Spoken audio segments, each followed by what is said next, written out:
qu'est l'autisme? Ben, l'autisme, c'est une condition neurodéveloppementale. Neuro signifie tout ce qui est par rapport au cerveau et aux nerfs. Et développemental, ben, c'est le développement de ce qui est neurologique.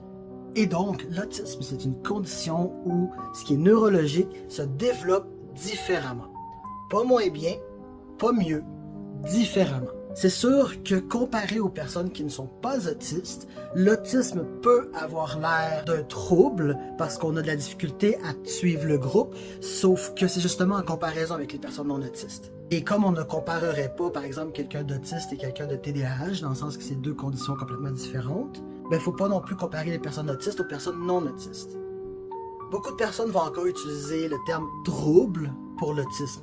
L'affaire, c'est que neurologiquement et psychologiquement, quand on parle de quelque chose qui est un trouble, on parle que c'est quelque chose qui n'est pas normal dans l'humain et qui doit être réglé ou traité. Ce qui n'est pas le cas avec l'autisme. L'autisme est tout à fait normal chez l'humain. Pas commun, mais normal. D'autres personnes vont penser que c'est un trouble parce que ça cause du trouble dans le quotidien, parce que c'est difficile d'être fonctionnel. Oui, mais là on parle de science. Donc si on prend vraiment psychologiquement et neurologiquement, non, l'autisme n'est pas un trouble. L'autisme dans notre société est un handicap par contre. Et si ça vous intéresse plus de savoir ce que c'est l'autisme exactement, j'ai un beau vidéo là-dessus ailleurs.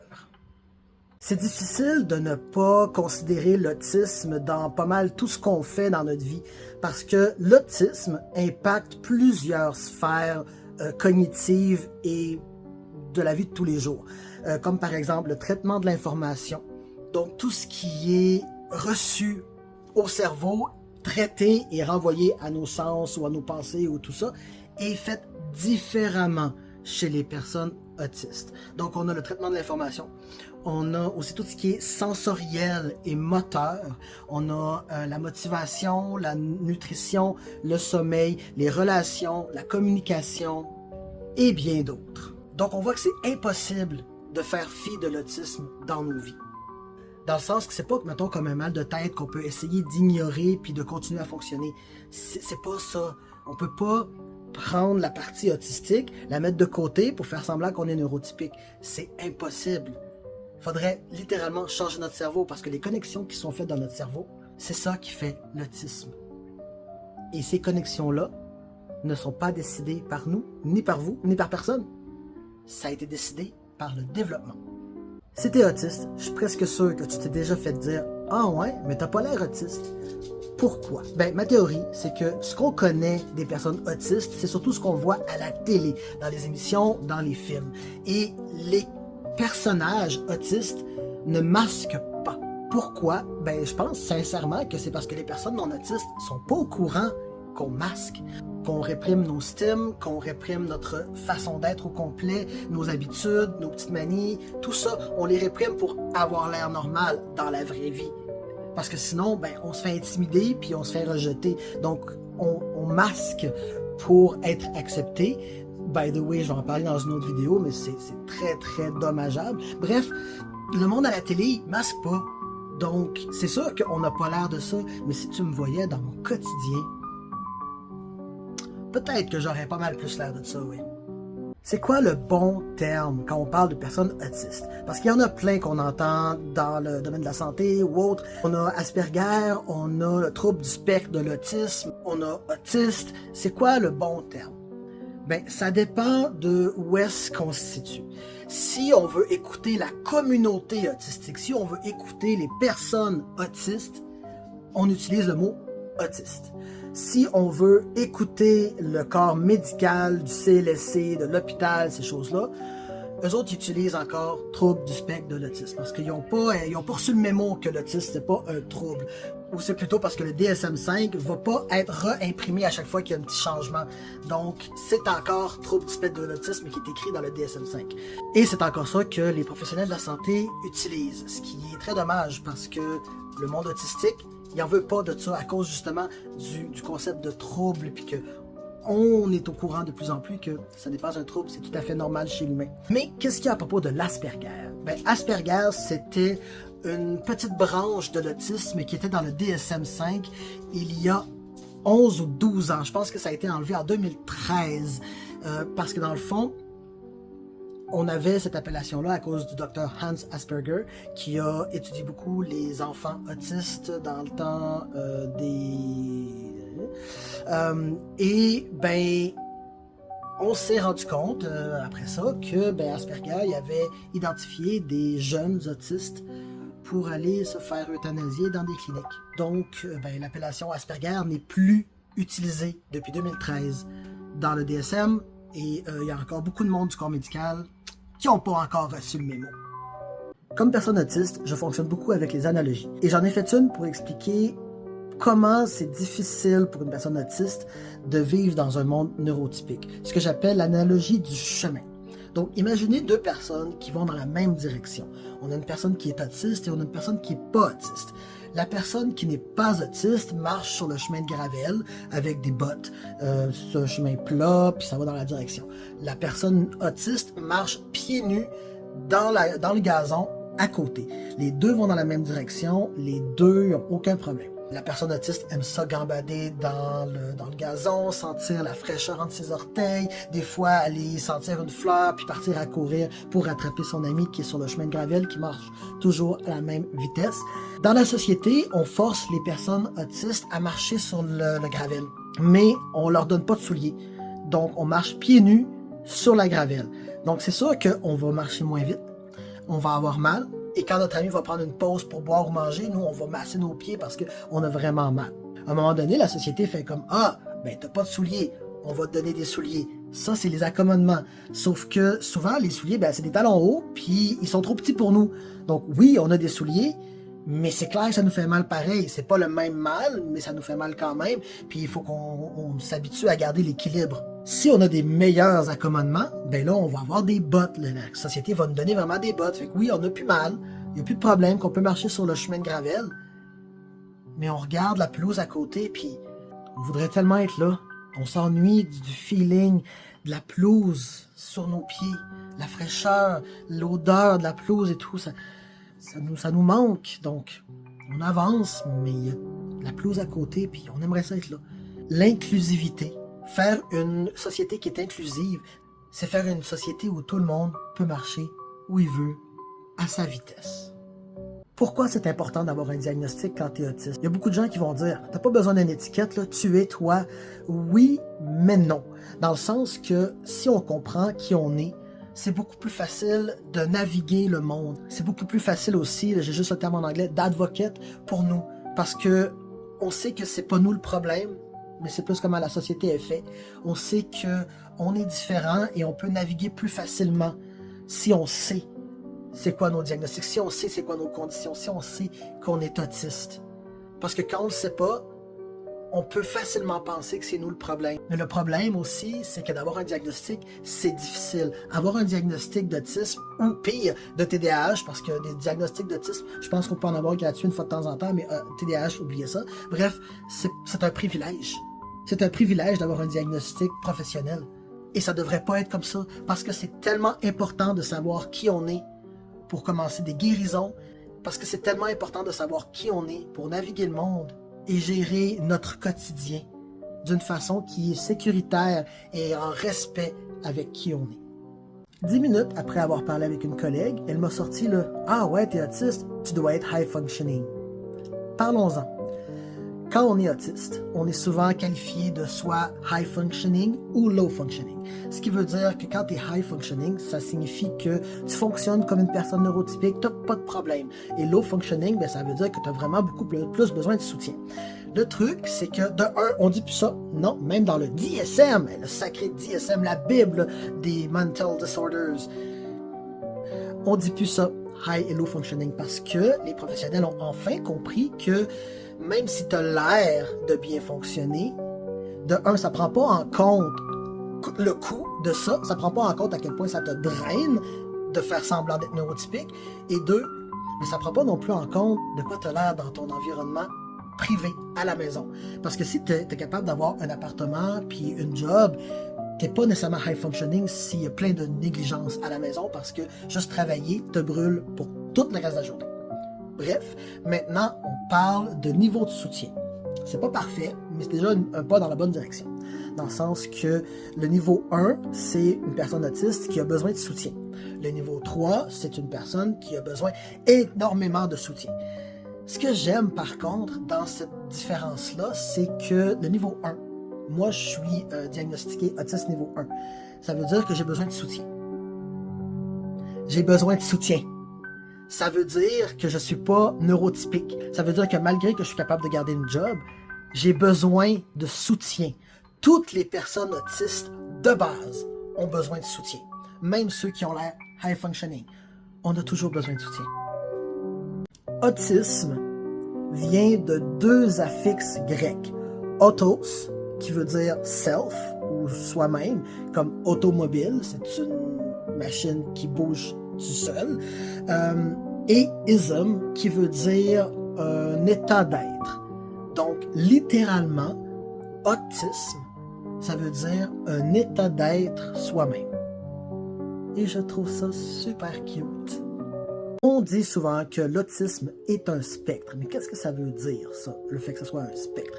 Mais ça veut dire que chaque personne autiste se trouve à une partie plus ou moins élevée d'un besoin de soutien ou d'une expérience dans différentes sphères. Je vais essayer de faire ça un petit peu plus clair, dans le sens que l'autisme touche beaucoup de sphères des connexions neurales. Par exemple, le traitement de l'information, les relations sociales, les centres d'intérêt, la communication, la motivation, toutes ces choses-là. Et dans chacune des sphères, il y a plusieurs traits autistiques où la personne peut se retrouver soit très très haute, soit très très basse et à quelque part dans le milieu.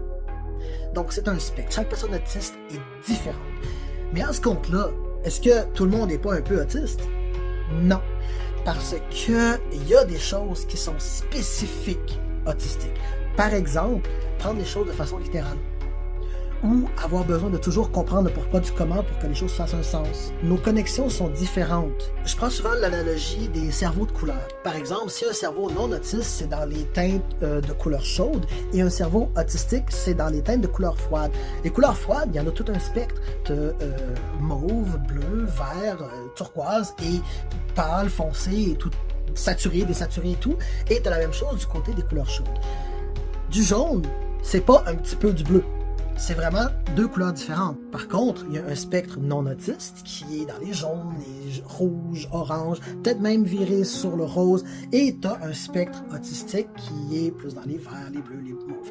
Donc, non, tout le monde n'est pas un petit peu autistique. C'est juste que dans le cerveau des couleurs froides, tu peux être n'importe où là-dedans, mais tu ne seras jamais une couleur chaude.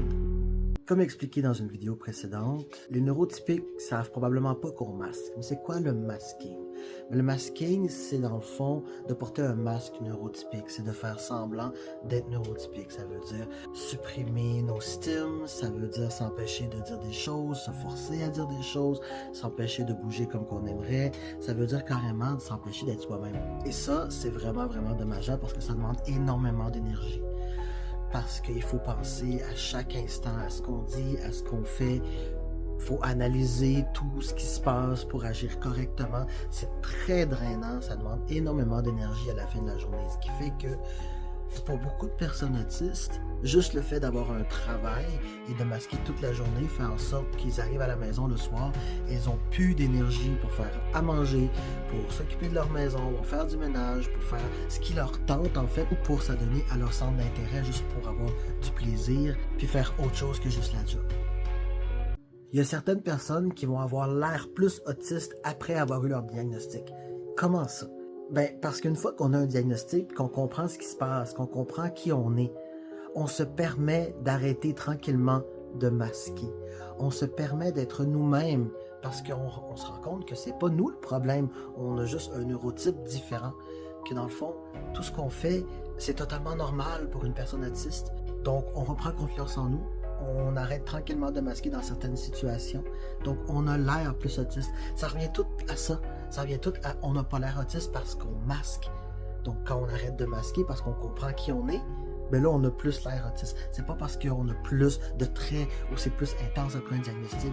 C'est parce qu'on se le permet finalement. C'est quoi le stim ou le stimming? C'est en fait de l'autostimulation ou de l'autorégulation Ça peut être des mots, ça peut être des sons, ça peut être des gestes qui aident à réguler une situation ou une émotion. Les personnes neurotypiques stiment, en fait, tout le monde stime, c'est quelque chose de tout à fait normal chez l'humain. C'est par exemple une personne qui est très nerveuse, qui va se ronger les ongles ou qui va jouer avec ses cheveux ou qu'on va taper du pied quand on est impatient, c'est des stimes. C'est parce que les stimes autistiques sont aussi différents des stimes neurotypiques. Donc, ils ressortent plus en place. On les voit parce que les stimes neurotypiques, on les ignore dans le sens qu'on les voit, mais on pense pas que c'est des stimes parce que justement c'est neurotypique. Mais les stimes autistiques, c'est par exemple flapper des mains ou se balancer d'avant-arrière, l'écholalie, répéter des sons, répéter des mots, répéter des phrases. Tout ça, c'est des stimes autistiques. C'est important de nous laisser vivre nos stimes parce que c'est important pour nous. C'est de l'autorégulation, c'est de l'autostimulation. C'est important. Si le stime ne nous empêche pas de fonctionner, si le stime n'est pas dommageable, laissez-nous faire nos stimes.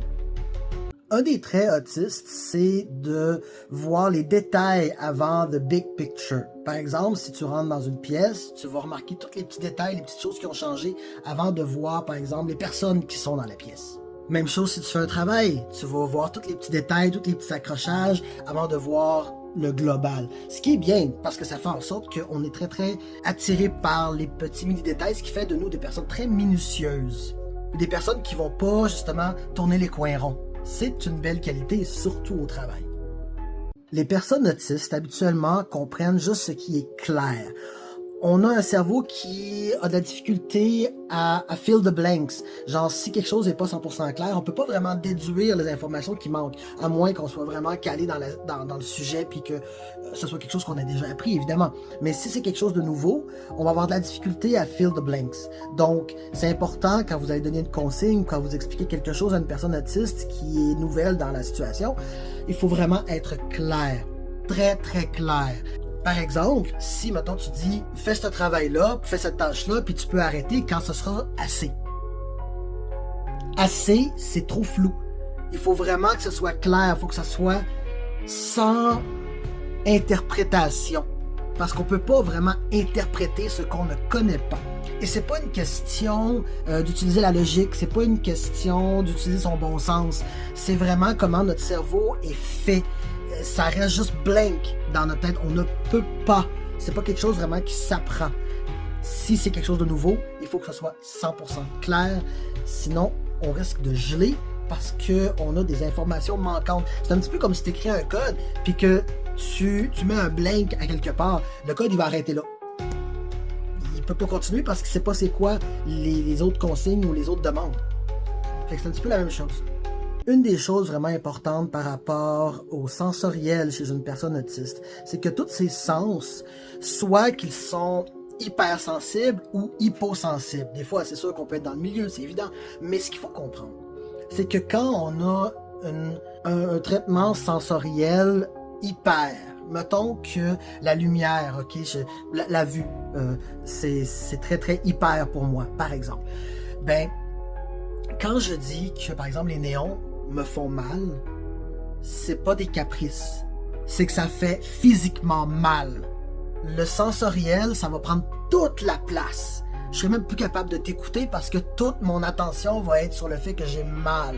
Donc, ce qui est vraiment, vraiment important à comprendre, c'est que quand une personne autiste vous dit qu'elle ne peut pas tolérer X, Y, Z à cause de ses difficultés sensorielles, croyez-la. C'est vrai, ça lui fait mal, ou ça la rend en détresse, ou ça lui donne un haut le cœur intense, si on parle de bouffe par exemple. C'est pas des caprices. La personne se connaît assez pour savoir ce qu'elle peut tolérer ou pas. Le but de la communication chez une personne autiste est très très différent du but de la communication chez une personne qui n'est pas autiste. Chez une personne pas autiste, le but de la communication, c'est de créer un lien, en fait, avec le reste des gens. Une personne autiste utilise la communication pour partager de l'information. C'est ça son but principal. Ça ne veut pas dire qu'on l'utilise jamais pour faire un lien avec des autres, mais c'est le principal. Donc, si on n'a pas d'informations importantes à dire, on va rien dire. C'est pour ça aussi qu'on n'a pas tendance à faire du « salut, ça va », bon, ces choses-là, parce que on jump right to the point. Dans le fond, on dit ce qu'on a besoin de dire, on dit l'information, on pose notre question tout de suite parce que c'est pour ça qu'on communique. On communique pour avoir ou donner de l'information, principalement. Alors qu'une personne qui n'est pas autiste, principalement, utilise la communication pour connecter avec les autres. Comme par exemple le small talk. Le small talk, pour une personne non autiste, c'est une façon de connecter avec les autres. Et comme personne autiste, on ne comprend pas ça, le small talk, parce que nous, si on n'a rien à dire, on dit rien. Si c'est pas pertinent, on dit rien. C'est un petit peu là que ça clash. Mais c'est important de savoir la différence pour être capable, après ça, de voir où tu te situes dans un groupe de personnes. Quand une personne autiste te demande pourquoi, ce n'est jamais pour challenger ta logique ou tes compétences. C'est vraiment pour comprendre. Une personne autiste aime ça comprendre, a besoin de comprendre le monde, ce qui l'entoure, comment les choses fonctionnent, pour que ça fasse du sens pour elle, pour pouvoir ensuite avancer puis le faire aussi.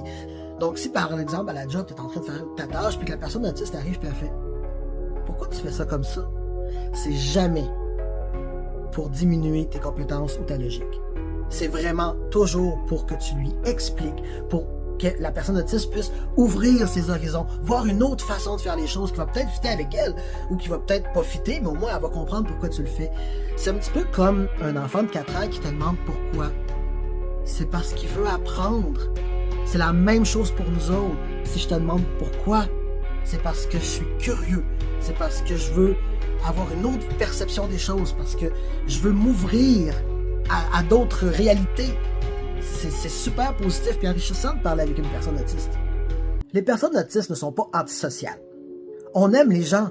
On aime beaucoup les gens. C'est juste que la plupart de nous sommes introvertis. Ça ne veut pas dire qu'on est gêné. Ça veut juste dire qu'on se recharge tout seul. On se recharge avec nous-mêmes ou avec des personnes de confiance et sécuritaires qui nous donnent aussi de l'énergie. Mais en gros, c'est juste ça. On aime être seul. On est bien seul. Donc, on est super content d'avoir des amis, puis d'aller voir nos amis, puis de leur parler. Il n'y a pas de problème. Mais on a aussi aucun problème à être seul, même qu'on aime ça. Puis des fois, on va dire non à une sortie parce qu'on préfère être tout seul aujourd'hui. C'est pas parce qu'on est antisocial. C'est juste qu'on a un besoin de solitude beaucoup plus élevé que les personnes non autistes ou les personnes extraverties. Parlons des meltdowns et des shutdowns chez une personne autiste. Qu'est-ce que c'est? C'est comment le cerveau gère un petit peu le trop-plein, soit sensoriel ou émotif. Qu'est-ce que c'est un meltdown? C'est un petit peu comme si ton ordinateur est en train d'exploser puis il fume, il y a de la fumée un peu partout. C'est comme le blue screen of death. Il n'y a rien à faire, c'est de l'explosion. C'est notre corps qui fait comme « Ok, j'en peux plus, c'est too much ». Ça explose. Ça a l'air d'une crise de colère. Mais ce n'est pas de la colère. C'est juste parce qu'on n'est plus capable de gérer ce qui est en train de se passer, puis notre cerveau, il se bat un petit peu pour plus que ça arrive, pour plus que ça rentre, parce qu'il est plus capable.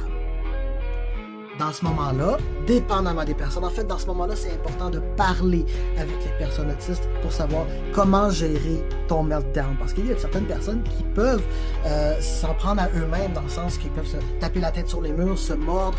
Ce n'est pas de l'automutilation. C'est pas du tout ça. C'est souvent même automatique, des fois on y pense même pas, c'est notre corps qui prend le relais, c'est notre corps qui prend le contrôle pour essayer de juste gérer ce qui est en train de se passer. Donc, si la personne n'est pas un danger pour elle-même ou pour les autres, laissez-la faire. Touchez-y pas, parlez-y pas, laissez-la faire. À moins qu'elle ait besoin que tu fasses quelque chose. C'est pour ça que c'est important de leur demander avant. Les shutdowns, c'est pour la même raison, mais au lieu d'être un blue screen of death où est-ce qu'il y a de la fumée qui sort de l'ordinateur est shutdown. Il n'y a plus rien qui se passe. Plusieurs personnes autistes vont être non-verbales, vont être paralysées physiquement. Il y en a que leur cerveau vont être complètement vide, alors qu'il y en a qui vont être non-verbales, mais que leur cerveau vont continuer de spinner. Mais c'est juste, visuellement, ça a l'air de quelqu'un qui ne fonctionne plus, qui ne parle plus, qui ne te regarde plus, qui ne bouge plus. Ça aussi, il faut attendre que ça passe. Leur parler plus, ça peut empirer les choses. Les toucher, ça peut empirer les choses. À moins que la personne t'ait verbalisé avant que c'est ce qu'elle avait besoin. En gros, c'est vraiment une surcharge. Puis notre cerveau, il fait juste tout arrêter parce qu'il n'est plus capable de gérer. Donc, si tu vois une personne autiste qui est en meltdown ou en shutdown, reste là, attends, laisse-la faire. Mais si tu as une personne autiste dans ton entourage, je pense que ce serait une super bonne idée que tu lui demandes, toi là, pendant tes meltdowns et tes shutdowns, comment est-ce que je peux être une aide pour toi? Une autre chose importante à savoir par rapport à ça, c'est que ça part pas avec l'âge. c'est un trait autistique. Ça reste toute notre vie. Même à 40 ans, même à 50 ans, à 60 ans, s'il y a quelque chose qui arrive, tu peux tomber en shutdown puis en meltdown. C'est normal. C'est pas toujours facile pour une personne autiste de savoir ce qu'elle ressent. Et des fois même, les émotions et les sentiments arrivent comme en retard. Genre qu'il est arrivé une situation, puis on ressent rien, et c'est 3 jours plus tard que là, ça nous prend, puis on commence à ressentir des choses. Puis c'est pas toujours facile de savoir exactement qu'est-ce qu'on ressent, de mettre un mot sur nos sentiments. C'est pour ça que j'ai créé ce qu'on appelle une roue des émotions. C'est un outil super le fun qui aide les personnes qui ont plus de difficultés à nommer ce qu'elles ressentent, à justement trouver le bon mot pour ce qu'elles ressentent. Vous pouvez aller voir ça sur mon Patreon. Les personnes autistes sont des curieux passionnés. Leurs centres d'intérêt sont une source de bonheur, une source de joie, et c'est nécessaire pour leur self-care. C'est pas juste une passion, c'est pas juste un hobby, c'est pas juste quelque chose qu'on aime faire. Non, c'est pratiquement le centre de notre vie, nos intérêts spéciaux, nos passions. On peut même devenir meilleur que les experts parce qu'on passe des heures, des jours, des semaines, des années à étudier quelque chose pour tout comprendre. Donc si tu veux faire plaisir à une personne autiste, découvre c'est quoi son intérêt spécial et donne-lui quelque chose d'utile par rapport à ça. Le monde neurotypique dans lequel on vit est plutôt difficile pour une personne autiste et souvent feel pas sécure. Donc nos routines sont très importantes parce que nos routines, c'est notre sécurité. C'est quelque chose qui est prévisible, c'est quelque chose qu'on sait qui va toujours arriver de la même façon. On n'a pas besoin de penser à ça, donc ça nous enlève une charge mentale, ça nous enlève un poids, c'est sécurisant pour nous. Nos routines sont super importantes, il faut nous les laisser et il faut prendre ça au sérieux. Ça ne veut pas nécessairement dire que toutes les personnes autistes vont se désorganiser si leur routine est un petit peu dérangée, mais c'est possible. Ça peut être de la désorganisation, ça peut être de l'anxiété intense, comme si par exemple, moi dans ma routine, quand j'arrive du travail, il faut que je m'assoie sur mon divan à telle place, puis que je fasse telle activité, puis que j'arrive, puis ma place n'est pas disponible.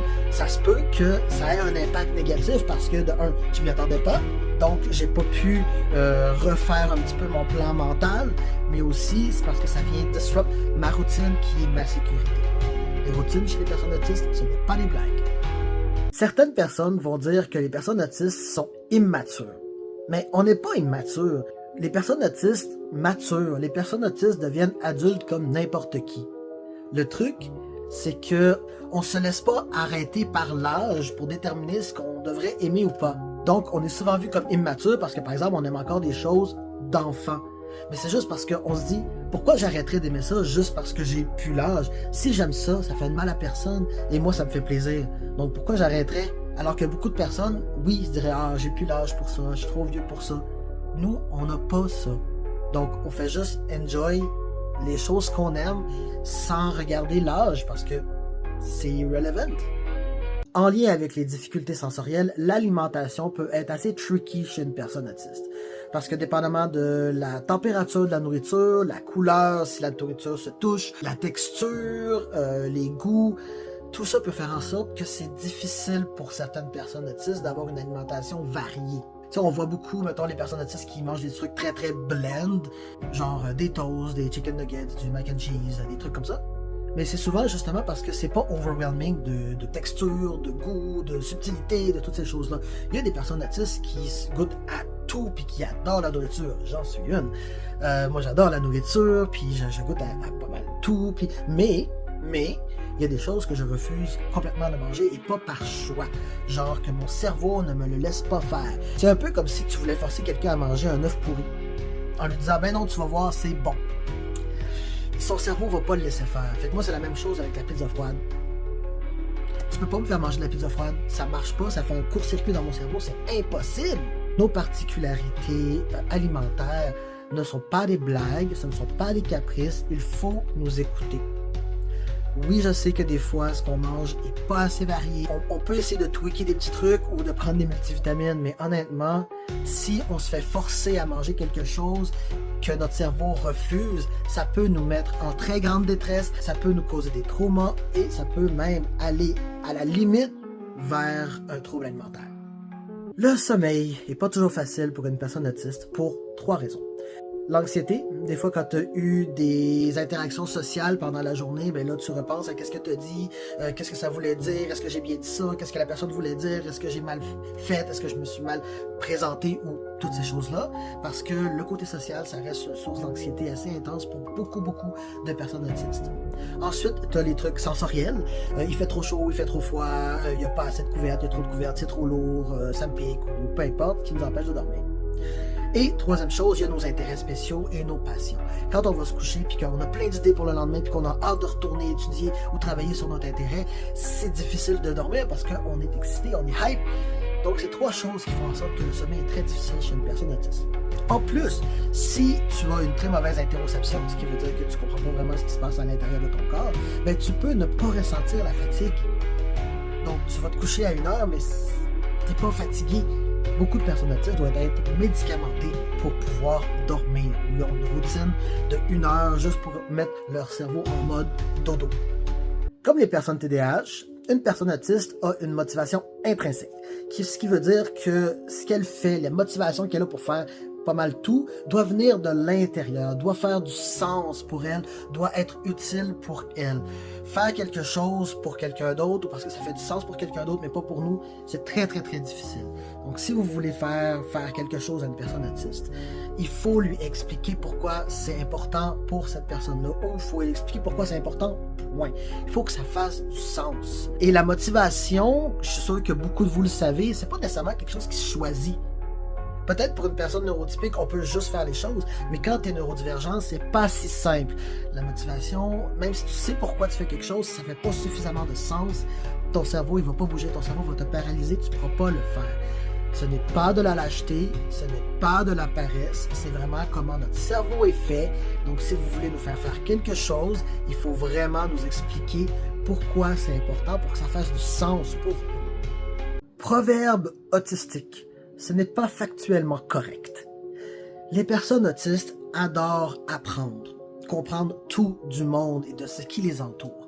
Et on a cette urge que quand on entend ou on voit quelque chose qui n'est pas exactement correct, qui n'est pas factuellement correct, il faut qu'on le dise, il faut qu'on en parle, il faut qu'on dise non, ça marche pas comme ça exactement parce que c'est telle chose. Ça peut avoir de l'air qu'on est un petit Joe connaissant ou qu'on va toujours avoir raison, mais c'est pas ça. C'est qu'on veut juste que les bonnes informations soient là. On déteste la mésinformation. C'est pas qu'on la déteste vraiment, c'est que c'est viscéral quasiment. On peut pas laisser passer de la misinformation ou de l'information qui est incomplète. Donc quand on voit quelque chose qui est soit pas tout à fait vrai ou incomplet, il faut qu'on se tapine et qu'on mette les pendules à l'heure. Après avoir parlé avec beaucoup de personnes autistes dans la communauté, un des plus grands traumas que j'ai remarqué, c'est le trauma d'être mal compris. Les personnes neurotypiques utilisent le langage pour créer un lien avec les autres et utilisent les mots avec une définition symbolique et émotionnelle. Les personnes autistes utilisent le langage pour partager de l'information ou recevoir de l'information et utilisent les mots avec la définition du dictionnaire. Donc avec la vraie définition du mot et non teintée de symboles et d'émotions. Ce qui fait qu'une personne autiste ne va pas dire quelque chose entre les lignes. Il n'y a rien à lire entre les lignes d'une personne autiste. Elle dit ce qu'elle dit et ce qu'elle dit pas, ben c'est juste pas inclus dans la conversation. Le trauma d'être mal compris, c'est quand tu essaies de parler à des gens souvent neurotypiques et que eux vont interpréter ce que tu dis d'après leur propre symbole et leur propre définition émotionnelle et vont lire entre tes lignes qu'est-ce qui n'existe pas. Parce que pour une personne neurotypique, c'est un réflexe de faire ça. C'est un réflexe de lire entre les lignes et d'essayer de comprendre le subtil de ce qui n'est pas dit. Le truc, c'est que ça n'existe pas chez une personne autiste, ça. Donc, le trauma d'être mal compris, c'est un peu ça. C'est comme si je disais « Ah, j'aime tellement les pommes », puis que je me fais comme « Mais c'est que ça, t'aimes pas les oranges? Qu'est-ce que t'as contre les oranges? » Puis je suis comme « J'ai jamais parlé d'oranges. » Non, mais tu sais, si tu dis que t'aimes les pommes, c'est clairement que t'aimes pas les oranges, puis on est là, puis... Mais non, ça n'a aucun rapport. Et la personne neurotypique continue. On se fait littéralement attaquer pour quelque chose qu'on n'a jamais dit. Ça, vivez ça presque à tous les jours pendant toute votre vie. C'est tough et ça développe clairement un trauma. Ce qui fait que souvent, une personne autiste, il va s'isoler. Il ne voudra plus interagir avec les gens. Il ne voudra plus parler avec les gens. C'est un des plus gros, sinon le plus gros trauma qu'on trouve chez les personnes autistes.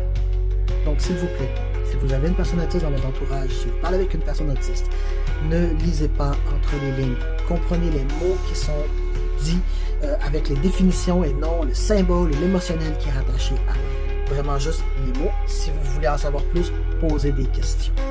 Les personnes autistes, comme les personnes avec un TDAH, sont plus prônes à faire de l'anxiété.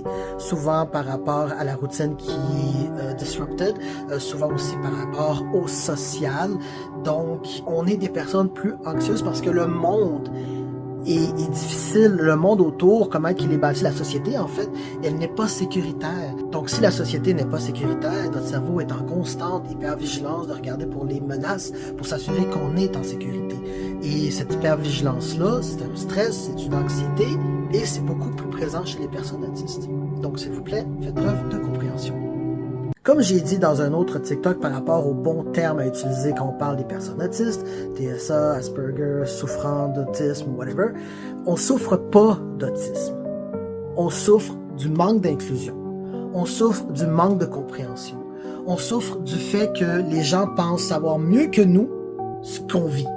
On souffre de ne pas être compris.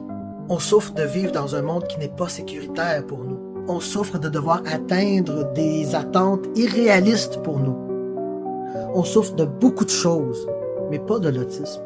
Parce que si on était laissé tranquille, si on avait 100% d'inclusion, 100% de compréhension et qu'on ferait partie du monde comme n'importe qui, on souffrirait beaucoup moins. Oui, certaines personnes souffriraient quand même à cause de leur hypersensibilité sensorielle ou émotionnelle, mais on s'entend que ça diminuerait au moins de 80 à 90% de nos souffrances. On ne souffre pas d'autisme. On n'est pas des personnes souffrant d'autisme. On est des personnes autistes qui souffrent de la société. Quand tu es autiste, tes capacités peuvent changer avec le temps. Il y a des choses que moi j'étais capable de faire quand j'étais plus jeune, qu'aujourd'hui je serais incapable. Comme par exemple, avant, j'allais dans des soirées d'amis toutes les semaines, puis j'avais du fun, puis c'était ressourçant. Aujourd'hui, oublie ça, là, je pourrais plus faire ça, ça me drainerait vraiment beaucoup. Il y a deux raisons principales à ça. La première, c'est que on change, les personnes changent, puis des fois, on peut plus faire ce qu'on faisait, mais on peut faire des nouvelles choses. Et c'est normal, c'est pas parce qu'on a fait quelque chose avant ou qu'on avait une certaine habitude avant qu'on va toujours la garder puis que ça va toujours être facile. La deuxième chose, ça vient avec l'hyperfocus. Tu vois, quand j'ai décidé d'avoir un chien, c'est devenu un hyperfocus. C'était une passion, c'était mon intérêt spécial d'apprendre à bien élever ce chien-là. Ce que j'ai fait, et j'avais l'énergie, j'avais la motivation, j'ai pu tout faire ça, et j'ai un chien qui est super bien élevé, est adorable. Mais des fois, je me dis, tu sais, si elle n'était pas là, est-ce que je serais prêt à avoir un autre chien aujourd'hui? Puis non. Parce que dans ce temps-là, c'était un hyperfocus, c'était un intérêt spécial, donc ça me demandait pas d'énergie de le faire, ça venait tout seul, même que c'est ça qui me nourrissait. Maintenant, c'est plus ça. Ce qui est important à retenir, c'est que c'est normal que les capacités changent avec le temps et avec les hyperfocus. Si tu as un TDAH, tu es fait pour suivre tes hyperfocus et laisser tomber les choses quand ça fait plus partie de tes hyperfocus. Et si tu es autiste, c'est tes intérêts spéciaux où est-ce que ça te nourrit beaucoup. Donc même si c'est quelque chose que techniquement les autistes ont de la misère, toi non, parce que c'est une passion. Mais une fois que c'est passé, une fois que c'est terminé, une fois que quelque chose d'autre l'a remplacé, on peut plus vraiment revenir en arrière.